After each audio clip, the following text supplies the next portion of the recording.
on va voir l'étude de la classification de l'embranchement des arthropodes. Et on commence par un grand découpage qui est fait au niveau de cet embranchement des arthros, qui est subdivisé en trois groupes, trois grands taxons qui sont les pararthropodes, numéro 1, représentés au niveau de ce cladogramme par le numéro 1, les proarthropodes, avant les arthropodes, représentés par le numéro 2, et les euarthropodes, c'est-à-dire les arthropodes au sens large du terme, représentés par le numéro 3. Pour les pararthropodes, qui sont représentés par le numéro 1, ici vous avez un représentant des pararthropodes, le groupe charnière entre les annélides et les arthropodes. Ici, on a un péripathe qu'on peut trouver aussi un pentastomide ou linguatulide, et on peut citer aussi un tardigrade. Et tous ces spécimens sont des pararthropodes, appartiennent au grand groupe des pararthropodes, au groupe charnière. Les proarthropodes, avant les arthropodes, sont représentés par les trilobites.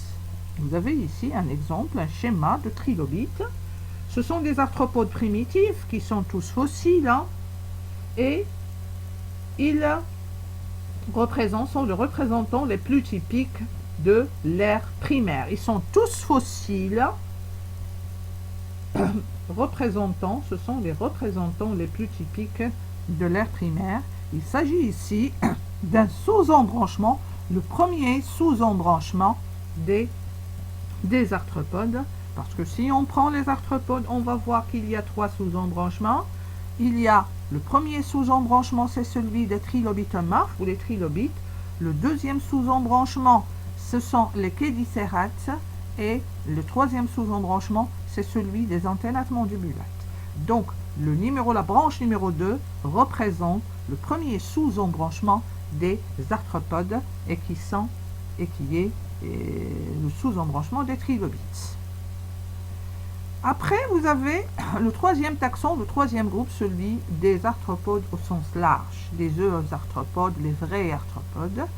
Ces vrais arthropodes représentés par le numéro 3 se subdivisent en deux grands groupes qui sont des deux sous-embranchements restants de l'embranchement des arthropodes, le sous-embranchement des chédicérates et le sous-embranchement des antennates.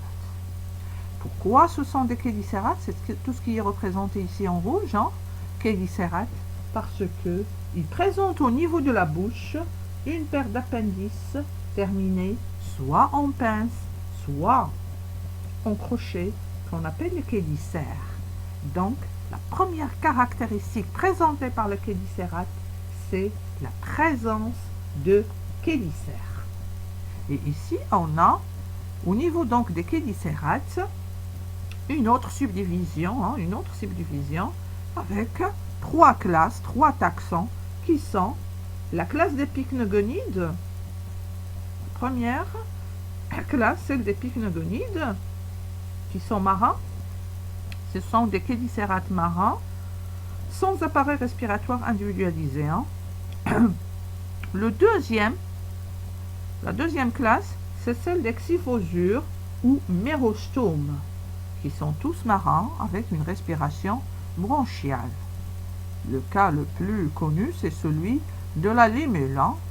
Et on a le troisième groupe, qui est le plus représenté parmi ces chédicérates, c'est celui des arachnides. Taxon ou classe qui regroupe la plupart des chédicérates avec 10 ou 11 ordres qu'on va détailler au cours des chédicérates. La troisième branche, c'est celle des euarthropodes, les vrais arthropodes. Cette troisième branche, la deuxième partie donc de la troisième branche, c'est celle des antennates mandibulates. Bon, pourquoi antennates? Parce que ils ont au moins une paire d'antennes. Ou bien on a une seule paire d'antennes, ou bien on a deux paires d'antennes. Une paire d'antennes quand il s'agit d'hexapodes ou de myriapodes, d'insectes ou de myriapodes. deux paires d'antennes quand il s'agit de crustacés. Dans ce cas-là, on va parler des antennes les petites antennes, et les antennes, les grandes antennes. Les mandibulates, ce sont des mandibulates, parce que tous, ils ont une paire de mandibules. Et ici, on a un autre découpage qui est fait au niveau de ces antennates mandibulates et qui repose sur le nombre de rames portées par les pattes, au niveau des pattes de l'animal.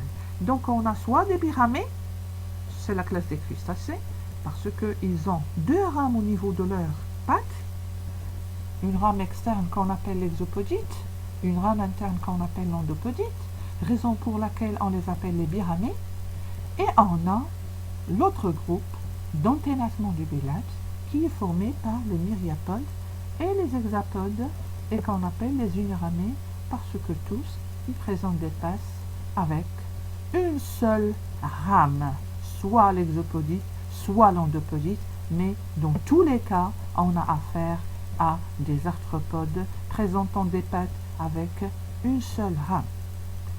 On commence maintenant par le groupe des pararthropodes, la première branche, le numéro 1.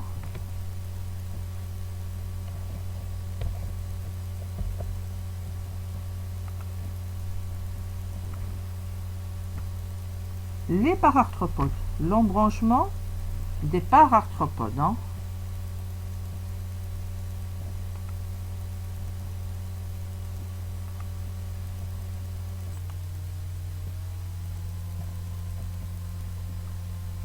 L'embranchement des pararthropodes.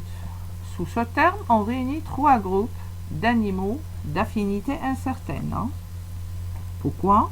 Parce qu'ils présentent à la fois des caractères d'arthropodes et des caractères d'annélides. Ils présentent un amalgame de caractères annélidiens et d'arthropodiens et que certains zoologistes élèvent au rang d'embranchement et qu'ils rapprochent des arthropodes parce que, entre autres, ils présentent des caractères d'arthropodes, à savoir les tardigrades, les pentastomides ou linguatulides et les onychophores ou péripates. On commence par la première classe, les tardigrades. Tardigrades, classe qui renferme à peu près 340 espèces.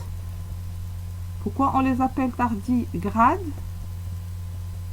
Parce que ils ont des mouvements, ils présentent des mouvements qui sont très longs. Tardi en latin, ça veut dire marcher. Tardi, c'est grade, c'est marcher, et tardi, c'est marcher lentement. Tardigrade, tardi, lentement, marcher lentement. Donc, ils marchent très lentement. Ce sont des animalcules marins, dulsacvicoles, ou subterrestres. Donc, il y en a,